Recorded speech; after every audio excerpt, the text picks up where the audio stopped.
Pytel, the Davis Police Chief, and thank you for being here this afternoon. So we are here to deliver the news to the entire community that everybody's been waiting to hear. We've made an arrest. But before we get into the details, I first want to express my deepest, sincerest condolences to the families of David and Kareem. The lives of David and Kareem were brutally taken this last week, and I also wish a speedy recovery to Kim, who was severely wounded in the knife attack just a few days ago. She's recovering in the hospital, and we're hoping for a speedy recovery and that she'll soon be released. These crimes were horrific. They're hard to imagine. They struck fear in the community, and we know that. We've also experienced loss. David and Kareem were taken way too soon. We will never truly understand the sadness or sense of loss for their families, and we will miss them. We hope that the announcement today provides some level of relief. I want to thank the entire regional law enforcement system and national. We have allied agencies here, and on our website you'll see a list of all the agencies that helped us out in the last week. And there are many. Everybody wanted to chip in and provide a level of support to the city of Davis. I also want to thank our community. They've shown steadfast support for us and demonstrated support through their amazing acts of kindness over the last few days. And afterwards, I can get into some of the things that the community has done for us. I want to thank the members of the Davis Police Department. I couldn't be more proud of all of the work that they've done in this past week. It's been a busy week, and most of them have received very little sleep. They've been working nonstop during this entire investigation. You wouldn't know it by the quality of the work being done. They left no stone unturned. Now, for a short recap of why we're here. The first homicide occurred on April 27, 2023 at 11:20 a.m., and that's when it's reported. We responded to a welfare check over in Central Park, and the responding units found a person deceased, David Bro. He had been stabbed many times, and it was apparent that it was a particularly brazen and brutal attack. We launched an investigation, collected a lot of physical evidence, and immediately started looking for who may be responsible. The problem with this one is there was no eyewitnesses, and so we had to wait for evidence to come back through the investigation. And then just 2 nights later, we had another attack. And this one, Kareem was in the park, Sycamore Park, located in Central West Davis, and he was violently attacked and stabbed many times. A witness had seen the last part of the attack, had a short interaction with the suspect, who took off going westbound out of the park.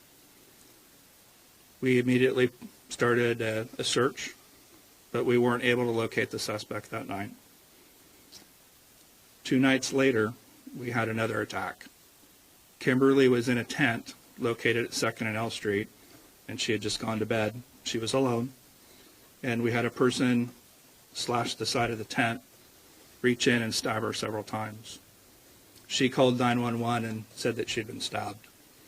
The responding officers arrived shortly thereafter. They conducted a search, but again were unable to locate the suspect. She was transported to the UCD Med Center.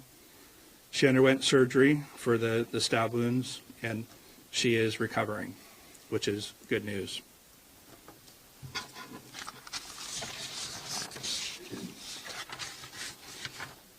The initial crimes were both investigated as homicides, and of course we launched an attempt homicide investigation for the third stabbing. And everybody's asked, are the 3 crimes related? And it's, well, we investigated, it was certainly more probable than not that they were. We didn't know whether we had several attackers out there or one, so we had to keep all options on the table. So this brings us to the arrest. And this is how it went down. Yesterday afternoon, we had about 15 callers over near central West Davis, near Sycamore Park, and they reported seeing a person who matched the description that we had provided after the third attack. All of them reported kind of the same thing. A person was at the park, was wearing the same clothing that we had put out in the description, and that he was wandering around. We were a little behind on some of the calls, like had seen him a couple minutes ago or 10 minutes ago, but eventually one of the callers said, I'm following him right now, and was able to lead us to the person. He was stopped by several patrol officers, and they had a short conversation. It appeared that he had some physical evidence on him that might be part of the investigation, and he was wearing really the same clothing that was described by the witnesses after the third attack. This looked like a match. So they spoke to him briefly, and at this point, it was becoming a little bit of a neighborhood spectacle. So they asked if he would be willing to come downtown here so that they could speak with them, and he agreed. The detectives met with him, and they spent many hours interviewing him. And based on the interview, physical evidence that we were able to collect from him and the clothing and other physical evidence at that point that was starting to come in, we decided to first arrest him for possessing a large knife that was on his person when he was picked up. He was wearing a backpack, and in the backpack was a large knife that was consistent with one that we were looking for based on evidence from the first homicide. So having this information, the detectives worked pretty diligently throughout the night, and just about an hour ago placed him under arrest on 2 counts of homicide for David Breaux and Kareem Najim, and for 1 count of attempt murder for Kimberly. He is now at the Yolo County Jail, and the district attorney will be reviewing our reports in the coming days to determine any final charging decisions.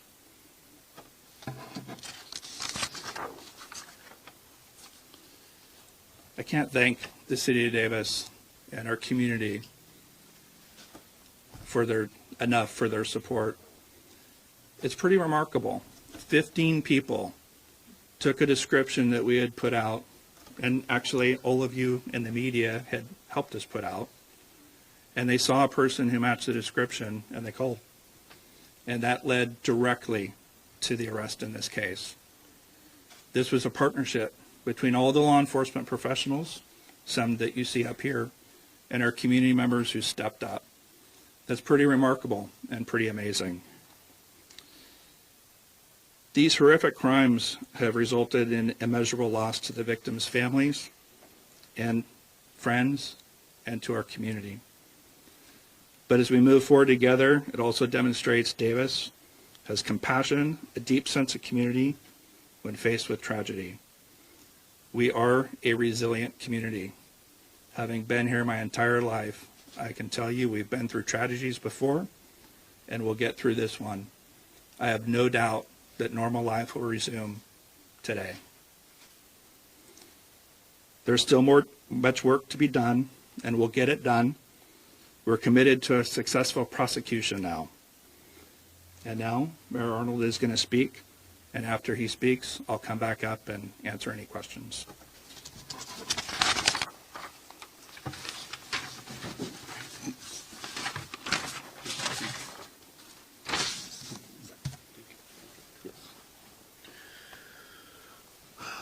Thank you, Chief. Thank you for all of your work and your dedication over the course of this investigation. It's because of the fine police work that we are here today to announce that the individual believed to be responsible for these horrific, brutal attacks is no longer free to terrorize our community. This is a remarkable achievement for the Davis Police Department to bring these cases to this point so quickly. The arrest today is the culmination of excellent investigative work by the Davis Police, as well as our regional and national law enforcement partners. I commend and thank them, these professionals who worked around the clock to ensure that this criminal is taken out of our neighborhoods and is now in custody. I also commend the people of Davis who worked together to keep each other safe and supported, and who shared tips and critical information to help crack this case. A murderer is off the streets, and our families will sleep easier tonight. The work is not over by any means, and there remains critical investigative police efforts to ensure that this perpetrator is brought to justice. And while this arrest, no doubt, brings an element of closure to our community and to the families of the victims, let us not forget that their lives have been irreparably impacted. We will never forget David and Kareem. And we will continue to hope and pray that Kim makes a full and speedy recovery. We must remain committed as a community to supporting them with love and compassion. I know we have it in us.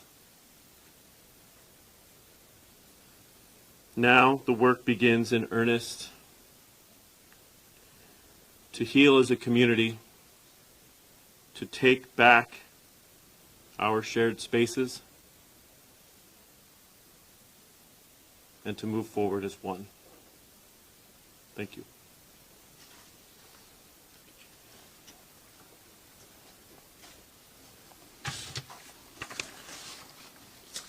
It occurs to me, you probably all want to know the name of the person arrested.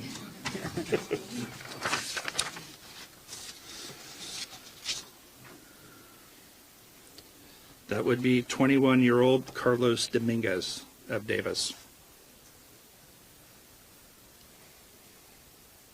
Anything else that you can share with us? I'm sorry? Anything else that you can share with us about the subject? He was a student at UCD up until last week.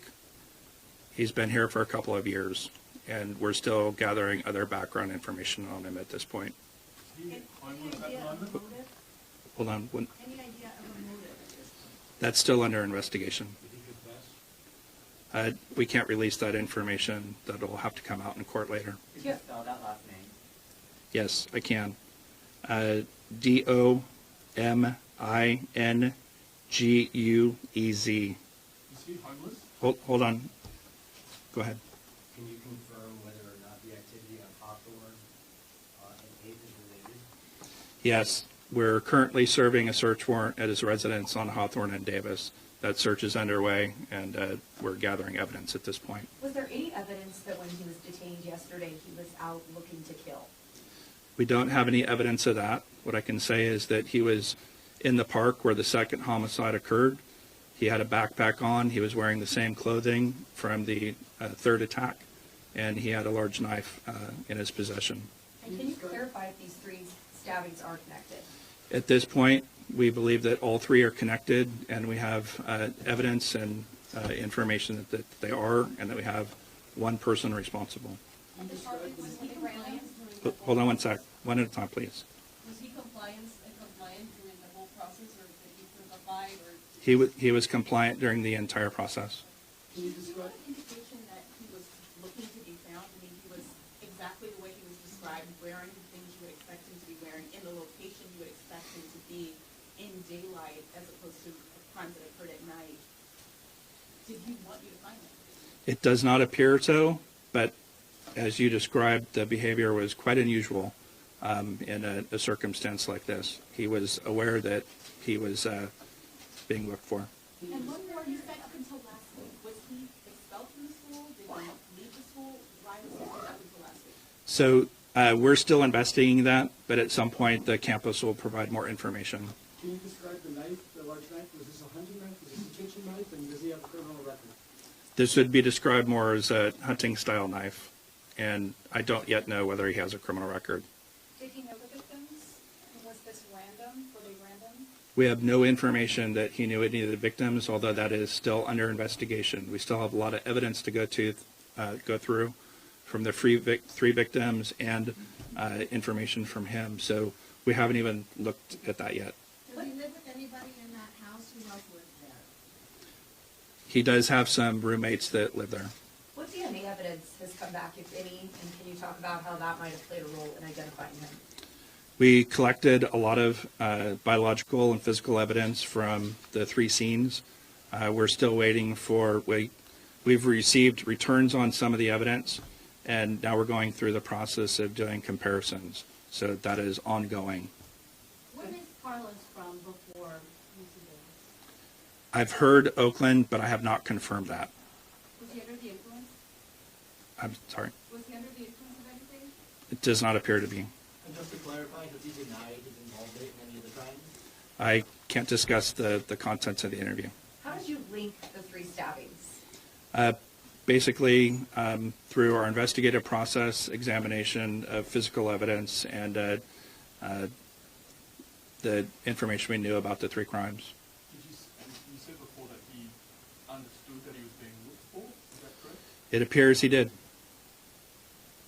Chief, can you clarify, up until this point, you said you mentioned that there were more than a dozen members of the community who spotted him, who pointed him out. It seems to be very obvious based on the description of what he was wearing. Up until that point, did you have any indication of who you were looking for? If he had not been in the park at that time and been seen by 15 people, do you think you would have been any closer to finding him? We were getting pretty close based on other physical evidence, but the tip certainly expedited his finding him and an arrest. There's no doubt about that. Based on what you know about him now, would you classify him as a serial killer? At this point, based on the information that we have and the definition of a serial killer, that would apply.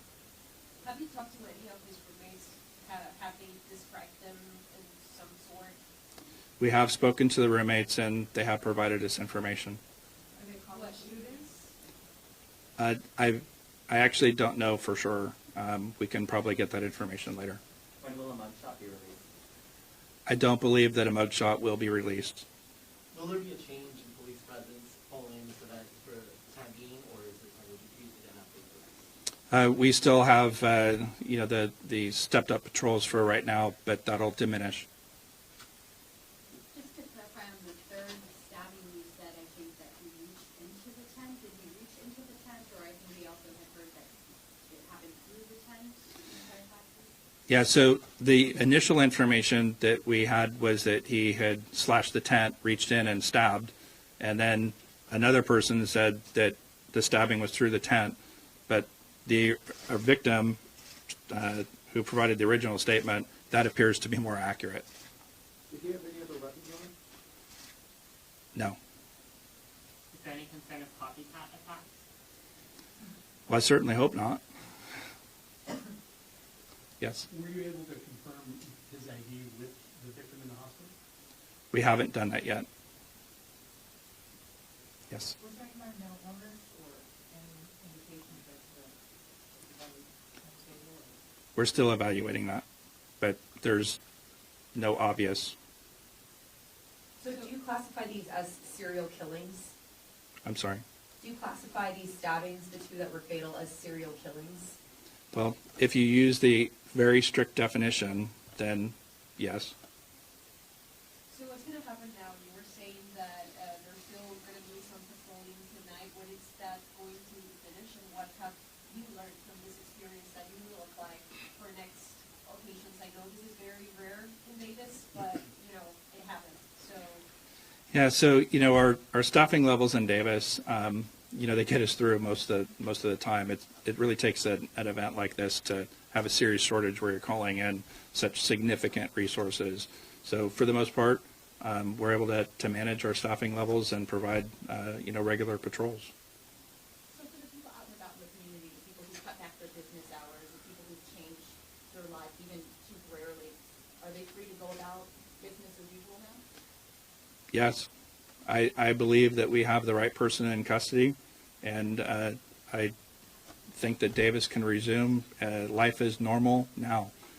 For all of you who haven't been to Davis and haven't been here for a long time, this is a beautiful, engaged community. People are out and about all the time, and we have sporting events, we have university events, we have community events, family events, farmers market. You know, school district has stuff going on all the time. There's always something happening. Our downtown is unique and vibrant and a busy place. And I would expect that things will get back to normal here in short order. It was important for us to solve this crime or these crimes to make this announcement. And as far as I'm concerned, I'm going to go out and enjoy everything that Davis has to offer. So you live in an apartment or a house on Auckland? I don't believe it's an apartment, do you know? Yeah, it's a house. It's a house. Do you have an address? I don't. We can, actually everybody's, some of your colleagues are out there now, you know. Have you been called out to that house in the last few months ever on anything? I don't know. Does anybody know? No? No. Do you believe that large knife is the murder weapon? We still have to evaluate that. So that's part of the evidence analysis that still has to occur. What do you have information if, UC Davis is gonna resume classes as normal, by any chance? It is our current intention to resume evening classes as normal, probably Monday. Okay, perfect, thank you. What DNA Chancellor May, by the way, from UC Davis. What DNA evidence have you gotten back so far? We've gotten back evidence from the first and the second homicides. You said When will with he the be former arraigned? student, you say he's a former student, did something happen last week where The, that could have caused this? yeah, I know that UC Davis is going to address questions regarding his status, and I'm not exactly sure when, but I hear it's coming up. When and where will he be arraigned? He would be arraigned at the Yolo County Courthouse in Woodland. It's my understanding it would occur as early as Monday. Did roommates realize that he matched the suspect description that had been put out? We're still going through the information they provided. There was an emergency shelter that was open for unhoused people, there was concern in that community, do you believe that he was targeting them? We don't actually have any information at this point that he was targeting the homeless community. Have his roommates been questioned? We have spoken to the roommates, yes. Chief, any indication that he was planning to strike again? We don't. What I can say is, again, he was out wandering a neighborhood where the second homicide had occurred. He had a large knife in a backpack wearing the same clothes from the third stabbing. That's highly unusual and unique. I think everybody will have to draw their own conclusions on that. Do you believe that the hunting knife was used in each of these attacks? I don't have any information regarding that. Of course, that's part of the examination that'll be done. In your search of his belongings, did you find the second victim's bike? Yes. I believe so. Wait, hold on. Find the second. Then I do. Yes. Do you have any idea what he's been doing the last several days? Has he just been walking around the community, going out? Do you have any idea? I think they're still going through and evaluating that. Did you confirm that, then you were witness of the second homicide? I think the third one hasn't yet, but the second witness? I don't know if that's been done yet. You said the bike was still in his possession? The initial reports were with the bike. Hold on one sec. We can get the bike issue clarified. Yeah, go ahead. Yeah, so during the second attack, when officers responded to the scene, we began a search of the area, and they located the bike just outside the park, abandoned, obviously. Could you identify yourself, please? Your name? Sorry about that. Deputy Chief Todd Henry, Henry. Thank you. Did he have an alibi for where he was at the time of the stabbings, or did he admit to being in the general area he made out of the crime? But can you talk about what you may talk about with detectives? No, I'm sorry, I'm not going to release any information regarding the interviews. The police plan to talk to other witnesses about the suspect's description in the future anytime soon? Of course. There was a previous announcement of biological evidence that had been collected that was reasoning. Can you go into detail on what that was and what? Just in a general sense, we collected blood evidence and fibers and other types of trace evidence. Was he hurt at all? You're just listening in here to the